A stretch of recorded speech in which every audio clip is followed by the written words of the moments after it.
In many public health studies, the outcome we are interested in is binary. For example, an individual either has hypertension or does not. Traditional linear regression is not appropriate for modeling binary outcomes because predicted values could fall outside the range of 0 to 1. Instead, we use logistic regression, which models the probability of an outcome occurring.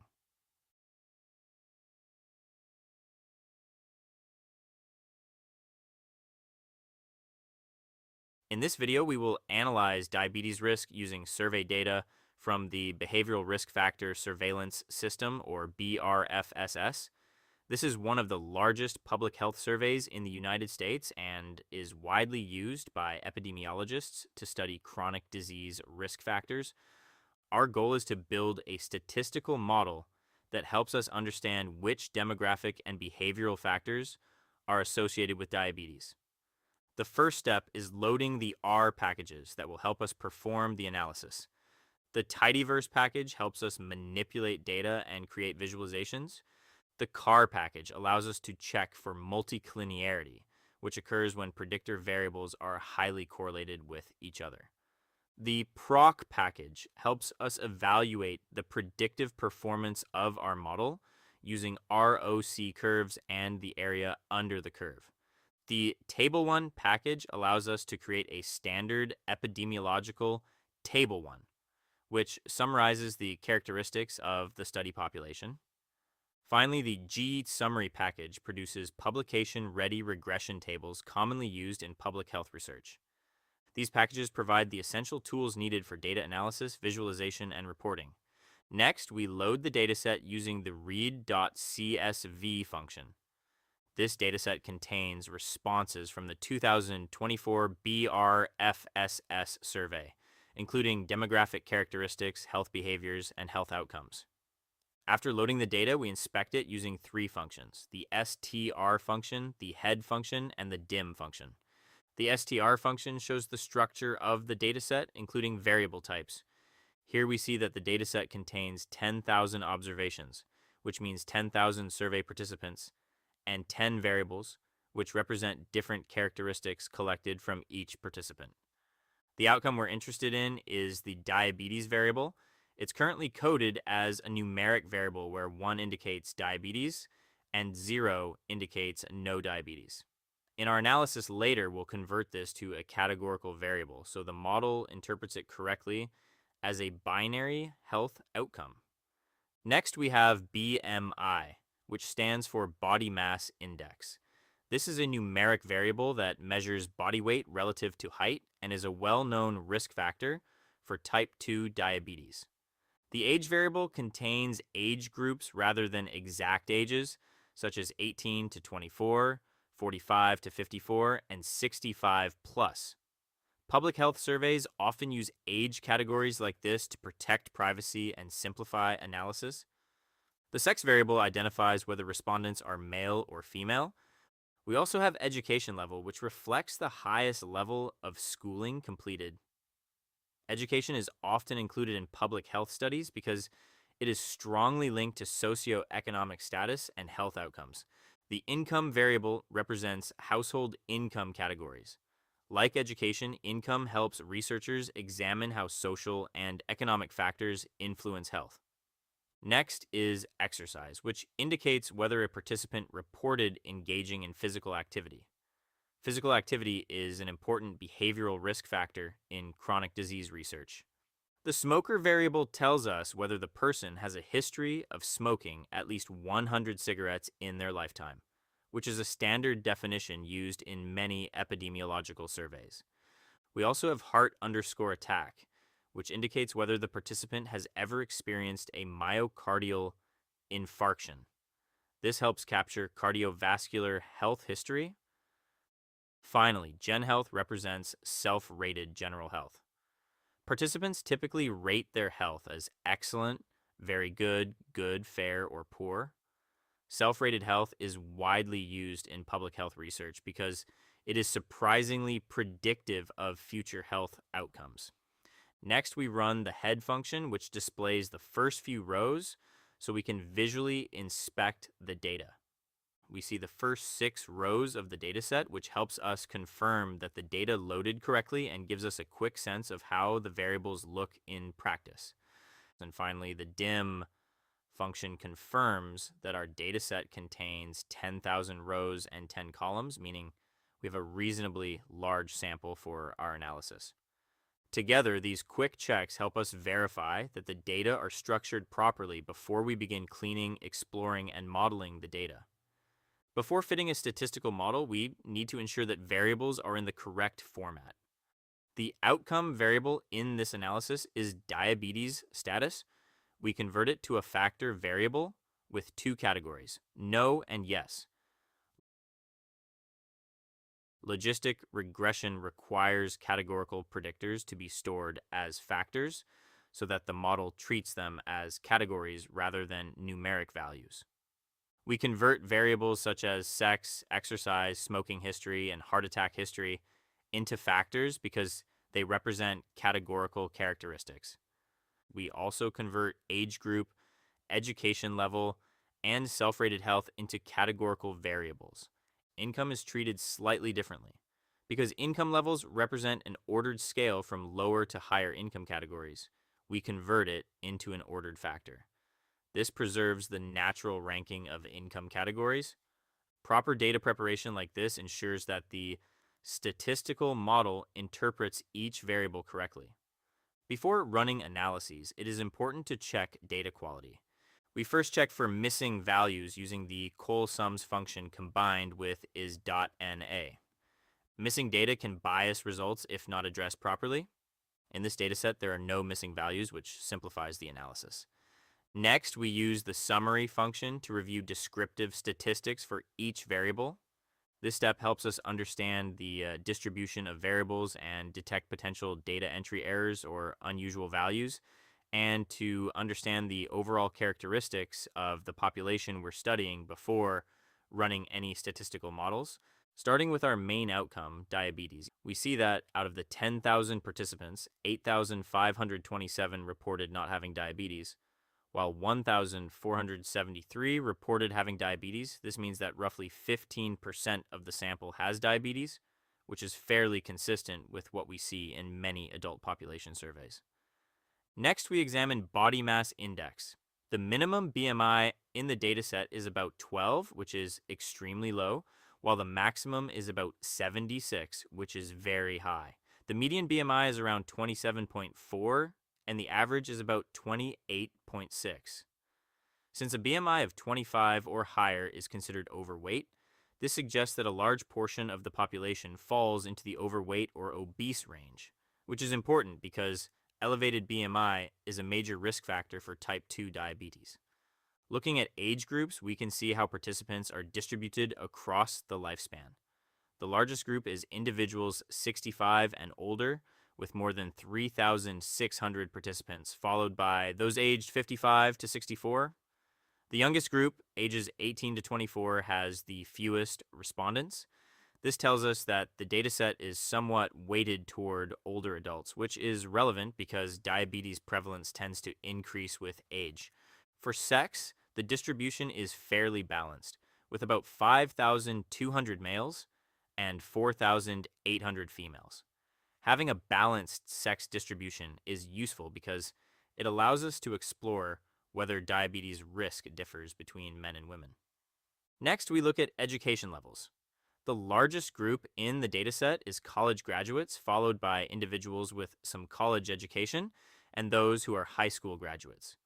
Only a small number reported elementary school or no formal education.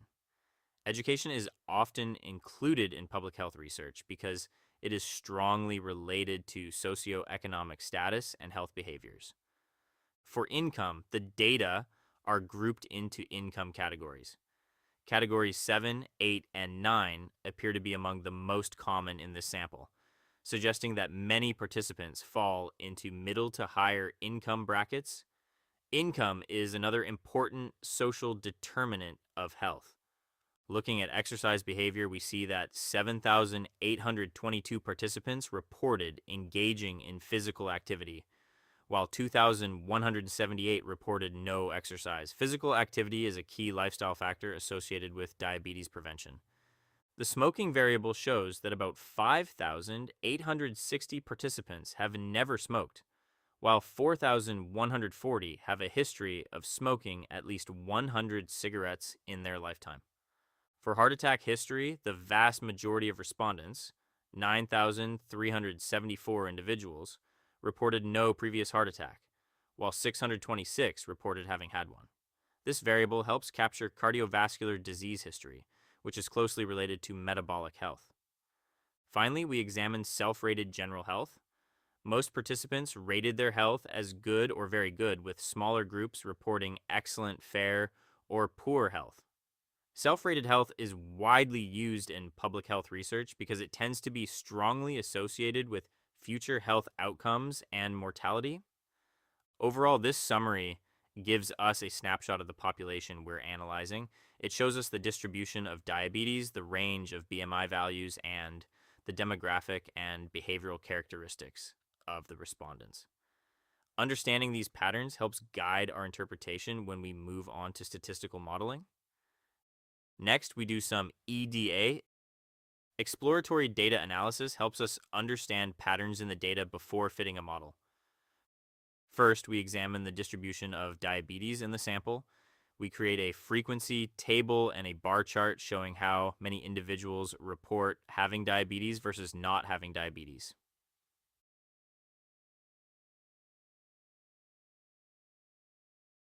In this chart, we are looking at the distribution of diabetes status in our dataset.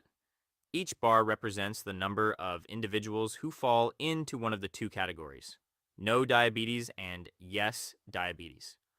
The first thing we notice is that the majority of participants do not have diabetes. From a public health perspective, this tells us that diabetes is present but relatively less common in this sample, affecting roughly 15% of the population in the dataset. This difference between the two groups is important for two reasons. First, it reflects real-world epidemiology. In most general population surveys, the number of people without diabetes is usually much larger than the number with diabetes. Second, this imbalance matters for statistical modeling because the outcome variable has two categories: diabetes versus no diabetes, and one group is much larger. We use logistic regression to estimate the probability that an individual has diabetes based on their risk factors.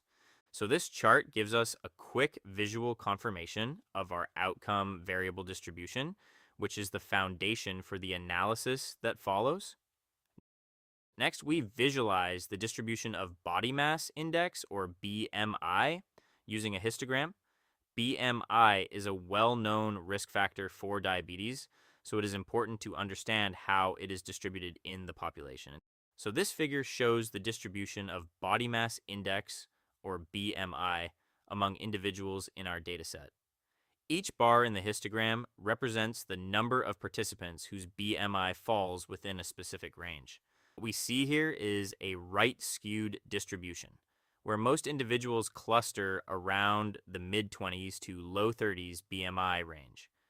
The peak of the histogram appears roughly around BMI values of 25 to 30. From a public health perspective, this is important because a BMI between 25 and 29.9 is considered overweight, while 30 and above is classified as obese. This suggests that a large proportion of individuals in this dataset fall into the overweight or obese categories, which is a major risk factor for type 2 diabetes, cardiovascular disease, and other chronic conditions. We also notice a long tail extending to the right, meaning there are some individuals with very high BMI values reaching well above 40 and even higher. These cases represent severe or extreme obesity, which substantially increases the risk of metabolic diseases. At the lower end of the distribution, there are relatively few individuals with very low BMI values, indicating that underweight individuals make up only a small portion of the sample. Overall, this visualization helps us understand the body weight profile of the population before modeling. Because BMI is strongly associated with diabetes risk, it will be included later as a continuous predictor in the logistic regression model to estimate how changes in BMI influence the probability of diabetes. We then examine BMI by diabetes status using a box plot. This allows us to visually compare BMI levels between individuals with and without diabetes. Box plots are useful because they summarize the distribution, central tendency, and variability of a continuous variable, in this case, BMI across different groups. On the left side, we see individuals without diabetes, and on the right side, individuals with diabetes. The horizontal line inside each box represents the median BMI, which is the middle value of the distribution. We can see that the median BMI for people with diabetes is noticeably higher than for those without diabetes. The boxes themselves represent the interquartile range, which contains the middle 50% of BMI values in each group. The box for the diabetes group is positioned higher on the BMI scale, again suggesting that people with diabetes tend to have higher body mass index values overall. The vertical lines extending from the boxes, often called whiskers, show the typical spread of BMI values beyond the middle range. Above these whiskers, we also see individual dots, which represent outliers, people whose BMI values are much higher than the majority of the group. From a public health perspective, this visualization provides early evidence of a relationship between BMI and diabetes. Individuals diagnosed with diabetes tend to have higher BMI levels compared to those without diabetes, which is consistent with decades of epidemiological research linking overweight and obesity to increased diabetes risk. However, it is important to note that this figure only shows a descriptive comparison. It does not control for other factors like age, sex, or socioeconomic status. That is why, in the next step of the analysis, we use logistic regression, which allows us to estimate the relationship between BMI and diabetes while adjusting for multiple other risk factors simultaneously. Finally, we examine the proportion of diabetes across different age groups. Age is a major risk factor for chronic diseases, and this visualization helps us see whether diabetes becomes more common in older populations. The chart shows the proportion of people with and without diabetes across different age groups. Each bar represents an age category, from 18 to 24 up to 65 years and older. The bars are divided into two colors. The teal section represents people who have diabetes, while the orange section represents people who do not. Looking at the youngest age group, 18 to 24 years old, we can see that only a very small proportion of individuals have diabetes. Most people in this group do not have the condition. As we move to the next age group, 25 to 34, the proportion with diabetes remains low, but it begins to increase slightly. The pattern becomes clearer as age increases. In the 35 to 44 age group, the proportion of individuals with diabetes is higher than in the younger groups. This upward trend continues in the 45 to 54 and 55 to 64 age groups, where a noticeably larger share of people are living with diabetes. The highest proportion appears in the 65 and older group, where nearly 1/4 of individuals have diabetes. Although most people in this age group still do not have diabetes, the increase compared with younger groups is substantial. From a public health perspective, this chart highlights an important trend. The likelihood of diabetes increases with age. Overall, this kind of exploratory analysis helps us identify patterns and relationships that may later appear in the statistical model. Now we fit a logistic regression model.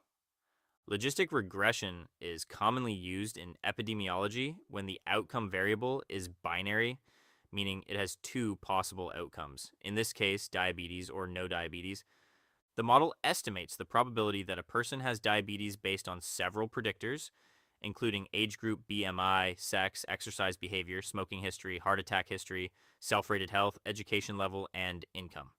By including multiple predictors in one model, we can estimate the independent association between each factor and diabetes while adjusting for the influence of other variables. The summary function provides the regression coefficients and statistical significance for each predictor. This logistic regression model examines which factors are associated with the likelihood of having diabetes. The results show that age is one of the strongest predictors. Compared with the youngest age group, the odds of diabetes increase steadily with age, and the association becomes statistically significant starting from the 35 to 44 age group. The largest increases appear in the 55 to 64 and 65 plus groups, indicating that older adults are substantially more likely to report diabetes. Body mass index, or BMI, is also strongly associated with diabetes risk. The positive coefficient suggests that as BMI increases, the likelihood of diabetes also increases, highlighting the well-known link between excess body weight and diabetes. The model also finds that males have higher odds of diabetes than females, and individuals who report having had a heart attack are significantly more likely to have diabetes. In contrast, regular exercise appears to be protective, as people who report exercising have lower odds of diabetes compared to those who do not. Interestingly, smoking is not a statistically significant predictor in this model, suggesting that after adjusting for other factors, smoking does not show a clear independent association with diabetes in this dataset. Self-reported general health status is strongly associated with diabetes. Individuals who rate their health as fair, poor, or even good have significantly higher odds of diabetes compared to those reporting excellent health. Socioeconomic factors also play a role. Some lower education categories show higher odds of diabetes, and there is evidence that lower income levels are associated with greater diabetes risk, although not all income categories are statistically significant. Overall, the model indicates that age, BMI, sex, heart attack history, exercise, general health, and some socioeconomic factors are important predictors of diabetes risk in this population.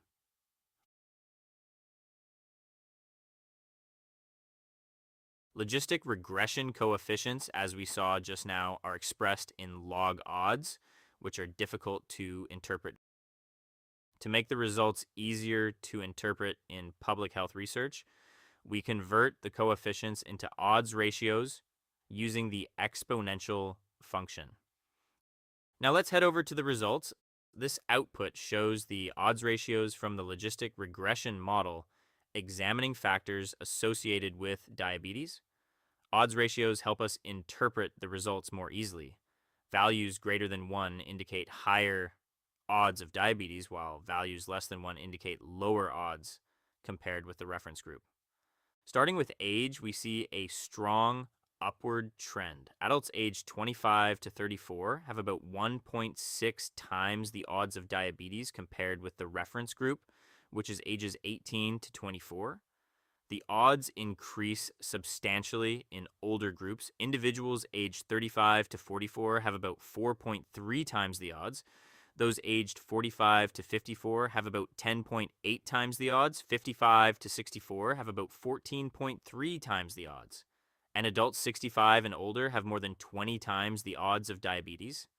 This clearly highlights age as one of the strongest predictors in the model. Looking at body mass index, the odds ratio is about 1.07. This means that for every 1 unit increase in BMI, the odds of diabetes increase by roughly 6 to 7%, reinforcing the strong link between higher body weight and diabetes risk. For sex, males have an odds ratio of about 1.39, meaning men have roughly 39% higher odds of diabetes compared with females in this dataset. Exercise appears to have a protective association. Individuals who report exercising have an odds ratio of about 0.81, suggesting their odds of diabetes are about 19% lower than those who do not exercise. In contrast, smoking has an odds ratio close to 1, indicating little difference in diabetes odds between smokers and non-smokers after adjusting for other variables. A history of heart attack is associated with higher diabetes risk. Individuals who have had a heart attack have about 1.53 times the odds of diabetes, suggesting a strong connection between cardiovascular conditions and diabetes.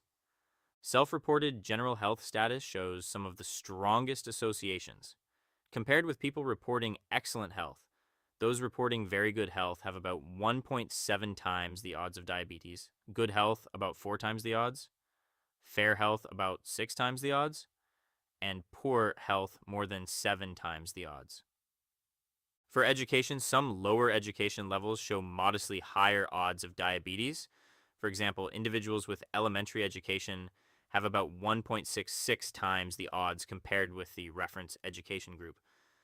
Finally, income shows a general pattern suggesting that higher income is associated with lower diabetes risk, although the individual income category estimates vary and are not all statistically strong. Overall, these odds ratios indicate that older age, higher BMI, being male, having a history of heart attack, poorer self reported health, and some socioeconomic factors are associated with higher odds of diabetes, while regular exercise appears to reduce the likelihood of the condition. We also compute confidence intervals for each odds ratio. These intervals help quantify the uncertainty around the estimated effects. These results show the 95% confidence intervals for the odds ratios in the logistic regression model, examining factors associated with diabetes. Confidence intervals help us understand the precision and reliability of the estimated effects. If the interval does not include one, it suggests the association is statistically significant. Starting with age, the results show a clear and consistent increase in diabetes risk as age rises. For adults aged 35 to 44, the odds of diabetes are estimated to be between about 2.1 and 10.4 times higher than the reference group. The effect becomes even stronger for older groups. Adults aged 45 to 54 have between about 5.3 and 25.7 times higher odds. Those aged 55 to 64 have between about 7.1 and 34.1 times higher odds. And individuals 65 and older have between roughly 10.4 and 49 times higher odds of diabetes. Because these intervals are entirely above 1, these associations are statistically significant. For body mass index, the confidence interval ranges from about 1.06 to 1.07, meaning that each 1 unit increase in BMI is associated with a small but consistent increase in the odds of diabetes. Looking at sex, males have between about 1.23 and 1.58 times the odds of diabetes compared with females, indicating a statistically significant higher risk among men. Exercise shows a protective association. The confidence interval ranges from about 0.71 to 0.93, meaning people who exercise have lower odds of diabetes compared with those who do not. For smoking, the confidence interval ranges from about 0.86 to 1.10, which includes the value 1. This indicates that smoking is not significantly associated with diabetes in this model once other factors are taken into account. Individuals with a history of heart attack have between about 1.26 and 1.86 times higher odds of diabetes, suggesting a significant relationship between cardiovascular disease and diabetes. Self-reported general health status also shows strong associations.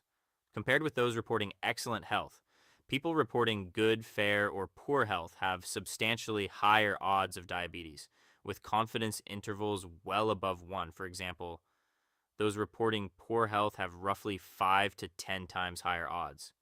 Some education levels show modest but significant increases in diabetes risk, particularly elementary education and high school graduation, compared with the reference group. However, other education categories have intervals that cross 1, suggesting weaker or uncertain associations. Finally, the income trend term suggests that higher income may be associated with lower odds of diabetes, as the confidence interval lies below 1, though the additional income polynomial terms are not clearly significant. Overall, these confidence intervals reinforce the main findings of the model. Age, BMI, sex, heart attack history, exercise, and self-reported health status are important and statistically significant factors associated with diabetes risk, while other factors show weaker or less certain associations. Next, we evaluate multicollinearity using the variance inflation factor, or VIF. Multicollinearity occurs when predictor variables are highly correlated with each other.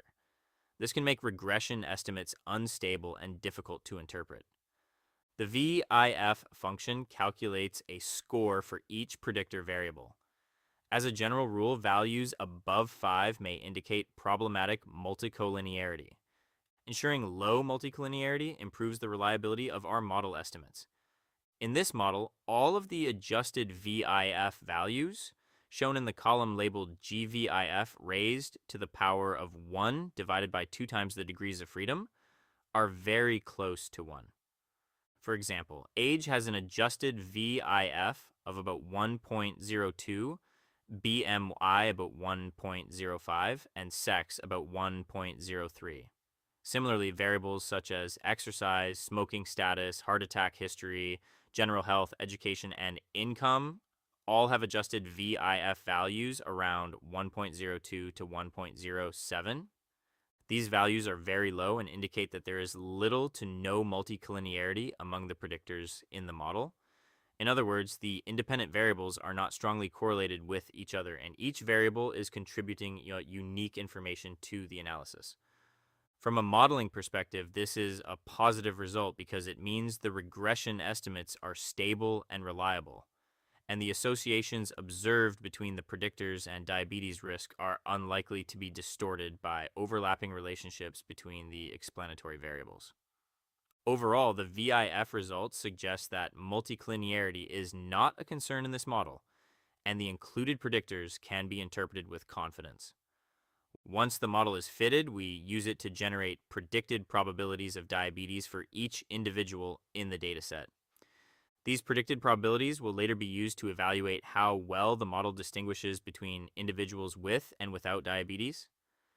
Using the predict function with the option type equals response, the model converts the regression results into probabilities ranging from 0 to 1, which represent the estimated likelihood that each person in the dataset has diabetes given their characteristics, such as age, BMI, sex, exercise habits, smoking status, cardiovascular history, general health, education, and income. The command then displays the first 6 predicted probabilities from the dataset. The first individual has a predicted probability of about 0.36, meaning the model estimates roughly a 36% chance of diabetes for that person based on their profile. The second individual has a predicted probability of about 0.056, or roughly 5.6%, indicating a much lower estimated risk. The third and fourth individuals have probabilities of about 14% and 6%, while the fifth individual has a probability close to 20%. The sixth individual has a very low predicted probability of about 1.5%. These differences illustrate how the model uses combinations of risk factors to estimate individual level diabetes risk. People with characteristics associated with higher risk, such as older age, higher BMI, poorer health status, or a history of heart disease, tend to receive higher predicted probabilities. Overall, predicted probabilities are useful because they translate the statistical model into interpretable risk estimates, allowing researchers and public health practitioners to better understand how likely individuals are to experience the outcome being studied. To evaluate model performance, we use a receiver operating characteristic, or ROC, curve. The ROC curve shows how well the model separates individuals with diabetes from those without diabetes across different classification thresholds. Before calculating the ROC curve, we convert the diabetes variable into a numeric format because the ROC function requires a numeric outcome. Then we plot the ROC curve.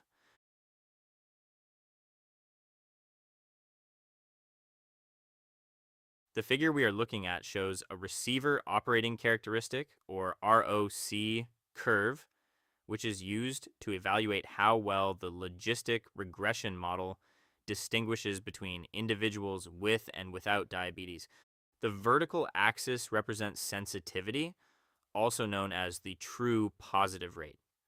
This measures the proportion of people who actually have diabetes that the model correctly identifies. The horizontal axis represents the false positive rate, which reflects how often the model incorrectly classifies someone as having diabetes when they do not. The diagonal gray line represents a model with no predictive ability, essentially random guessing. A useful model should perform better than this line, with its curve bending toward the upper left corner of the plot. In this case, the blue ROC curve sits well above the diagonal line for most of the plot. This indicates that the model has a good ability to discriminate between individuals with and without diabetes. As the classification threshold changes, the model is able to achieve relatively high sensitivity while keeping the false positive rate reasonably low. Overall, the shape of the curve suggests that the logistic regression model performs substantially better than chance at predicting diabetes status based on the included risk factors such as age, BMI, sex, exercise, heart attack history, and socioeconomic variables. Next, we calculate the area under the curve. The area under the curve, or AUC, summarizes the model's overall predictive accuracy. The AUC value here is 0.8066, which measures how well the model can distinguish between individuals who have diabetes and those who do not. The AUC ranges from 0.5 to 1.0. A value of 0.5 indicates no predictive ability, meaning the model performs no better than random chance, while a value of 1.0 represents perfect classification. An AUC of 0.8066 indicates that the model has good discriminatory ability. In practical terms, this means that if we randomly select one person with diabetes and one person without diabetes, the model will correctly assign a higher predicted risk to the person with diabetes about 81% of the time. In many public health and epidemiological studies, an AUC between 0.8 and 0.9 is considered strong model performance. This suggests that the variables included in the model, such as age, BMI, sex, exercise, cardiovascular history, general health, and socioeconomic factors, collectively provide a useful and reasonably accurate way to identify individuals at higher risk of diabetes.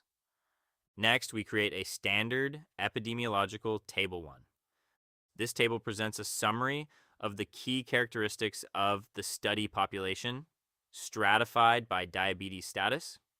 It is a standard descriptive table often included in epidemiological and public health research papers, commonly referred to as a Table 1. Rather than introducing new results, this table summarizes and organizes the same variables used throughout the analysis, including age, BMI, sex, exercise behavior, smoking status, heart attack history, general health, education, and income.